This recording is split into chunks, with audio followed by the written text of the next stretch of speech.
Hi friends, నా పేరు వంశీ. దివ్యల మాధురి గారికి కొంచెం గుర్తు చేయండి రా బాబు. Political votes Bigg Boss house లో పని చేయవు. పొలిటికల్ లాగా వాళ్ళని ఒక నింద వీళ్ళని ఒక నింద ఎత్తే జనాలు పిచ్చోళ్ళలాగా ఓట్లు వేస్తారని అనుకోవడం భ్రమ. ఇది బిగ్ బాస్ హౌస్. ఇక్కడ ఎలా మాట్లాడాలి, ఎలా గేమ్ ఆడాలి అనేదే ఉంటది. దివ్యాల మాధురి గారు అండ్ రీతు చౌదరి ఇద్దరు గొడవలు నాకైతే దివ్య మాధురి గారు న్యూసెన్స్ క్రియేట్ చేశారని నాకు అనిపించింది. పెద్ద కంటెంట్ క్రియేట్ చేద్దాం అనుకుంటుంది, నాకు అర్థం కాదు.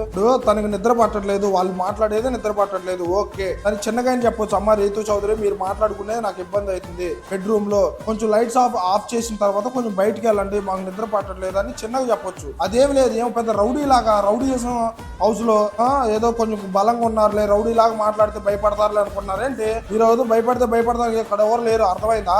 రీతు చౌదరి ఎంత గట్టిగా మాట్లాడుతున్నా సరే ఇబ్బంది ఉంటే బయట పడుకోండి, పక్కకి వెళ్ళండి, అండి అని రెస్పెక్ట్ కి మాట్లాడుతుంది. మాధురి గారు అయితే మాట్లాడపోతే ఇష్టం లేకపోతే బయటకు వెళ్ళి పడుకోపో, అది వెళ్ళిపోపో హే అంటే ఏంది, అది అంత డిస్రెస్పెక్ట్ చేసి మాట్లాడుతున్నారని నాకు అనిపించింది. అసలుగా తన కంటెంట్ క్రియేషన్ కానీ తన మాట్లాడేది కానీ అసలు బిగ్ బాస్ తన ముందు కెమెరా ఇట్లా పెట్టగానే నాకు తీసేరా, నువ్వు తీసేయి, ఆ కెమెరా తీసే ముందు అసలు ఆ మొహం చూడలేకపోతున్నావు, తీసేయని నాకు అనిపిస్తుంది.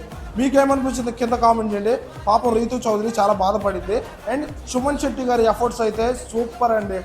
తను ఉండే హైట్కి, తను ఉండే పర్సనాలిటీకి, తను ఏం బిగ్ బాస్ హౌస్లో ఏం మాట్లాడిపోయినా టాస్క్ విషయానికి వచ్చేసరికి సిపిడిఏ అంతమంది ఆ వైల్డ్ కార్డ్స్ తో కూడా నెంబర్ 1 గా ఇచ్చి పడేసిండు మన Suman Shetty. Super game play అండి, అసలు నాకైతే నెక్స్ట్ లెవెల్ అనిపించింది.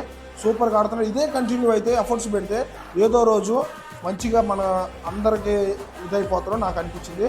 నెంబర్ 1 గేమర్ అనిమని నాకు అనిపించింది. మీకేమనిపించింది కింద కామెంట్ చేయండి. Thank you so much.